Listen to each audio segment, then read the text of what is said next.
Hey y'all. Okay, so today we are going to do the mind-body connection and the kidney and the conditions associated with the kidney. So let's get started. All right, so the concept of the mind-body connection suggests that our mental and emotional states have a very close relationship with our physical health.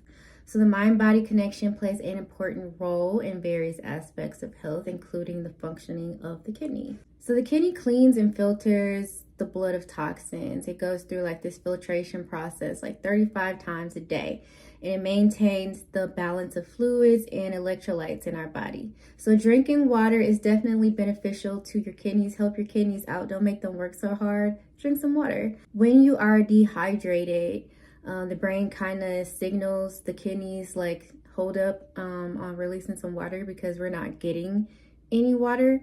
So hold on to what you have. So we're kind of dehydrated at that point. So our urine can be kind of a darker yellow.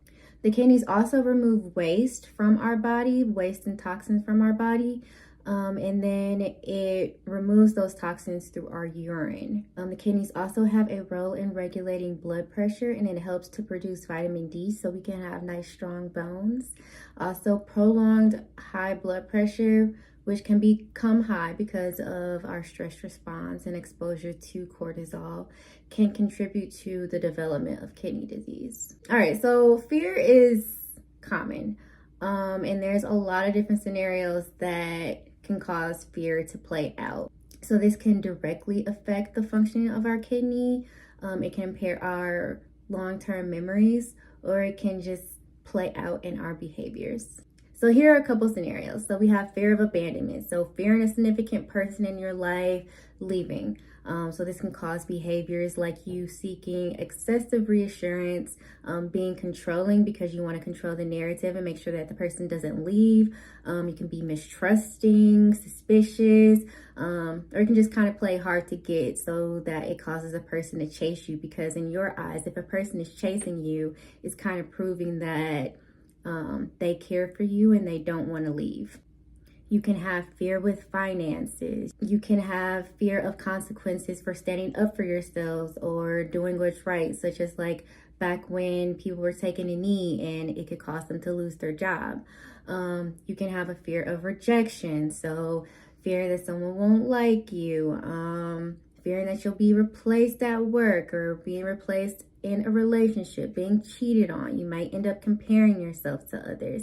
Some media that we watch, it triggers fear because it's like, oh my gosh, that could happen to me. Or maybe it resonates and it's like something did happen to me. So now you're like feeling fear, you got your heart rate up. And so be mindful of what you're watching as well. You can also fear for your life or maybe for some of your loved ones because there has been an increase of awareness with police shootings going on. All right, so in any of those scenarios, our thoughts are leading our emotions to the negative side, which affects our emotional health. So again, remember, whether these events are real or imagined, the body cannot tell the difference. It is going to react with the stress response all in the same way. So in some holistic practices, emotions like fear or things like insecurity, weak willpower, being isolated has been found to influence the kidney function. So if you have conditions that affect your kidney, you may have difficulty regulating fear or some of those insecurities or being isolated. You may suppress those emotions, you may internalize them, but all the while you probably have difficulty regulating that emotion. Okay, so now in the previous scenarios, our fear has us kind of freaking out and we're discombobulated. So this is starting our stress response, our short-term stress. So our short-term stress is kind of like, hey, letting us know we're all discombobulating crazy. It's trying to give us a chance to go back to homeostasis and peace.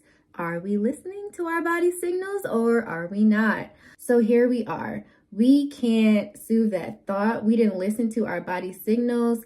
Those thoughts are becoming all-consuming. We can't shake the feeling or those thoughts, and it's become a constant stressor. So now we are moving into chronic stress because this thought and emotion cycle is continuing. So long-term or chronic stress can contribute to the development and exacerbation of physical conditions that affect the kidney, including pain or discomfort.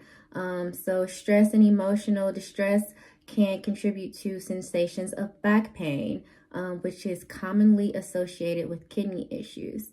So this can also show up as kidney disease. High blood pressure is a common risk for kidney disease.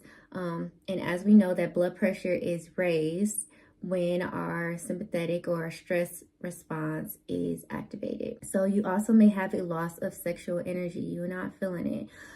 Your body can become acidic, which is opening the door for other diseases to manifest, because disease can only survive when the body is acidic. When our body is normal, like slightly alkaline, disease can't survive. You might have feel knots in your stomach, or you also might have a loss of life force energy, which is kind of like considered to be energy that nourishes all of our cells in our body and kind of sustains all of the systems in our body. And when that energy flow is blocked or imbalanced, again, it can lead to illness. And this is due to cortisol being in the body for too long. Our stress response has been activated for too long.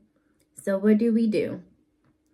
We activate the parasympathetic nervous system, where our body can naturally heal. So with relaxation techniques, meditation, deep breathing, yoga, what do you do to relax? Do what you need to do to calm down, silence your mind, get away from chaos. Lowering your stress has been associated with improvements in your mental well-being and also your physical health, including the kidney function. So make sure that you are managing your stress with effective stress management techniques.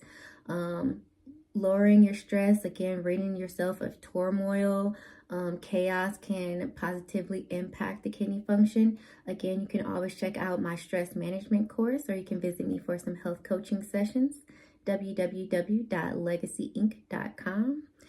You can work on behavioral changes, so working on those mindsets and those emotional patterns. Why do you feel the way you do? See if you can see it from a different perspective that kind of maybe doesn't make you fearful or feel fear. A positive mindset and motivation can definitely help with making lifestyle changes and also the functioning of your kidneys. Work on emotional regulation. So again, figure out why you are feeling fearful. Danger is very real, but fear is a choice. Where does your fear come from? Are you in real danger? Practice meditation and actually being still and quiet. Listen to your thoughts, because this can kind of promote a sense of relaxation and ease and like a gentle approach to life. So like having like a gentle approach to life or being more soft-spoken can kind of reduce stress. It's like a different perspective, so it kind of reduces stress. So work with the healthcare professional to develop a plan that addresses your physical, your mental, and your emotional health and psychological factors that influence your health. Consider lifestyle modifications, therapy, counseling, coaching, stress management techniques, and addressing your emotional well-being to complement medical treatments for an overall kidney health and physical well-being. So drink water, have some healthy sources of protein, make sure that you are getting enough sleep, resting when you need it. They can all positively impact the kidney. And again, remember, nothing manifests without it first starting as thought and emotion. So what's on your mind?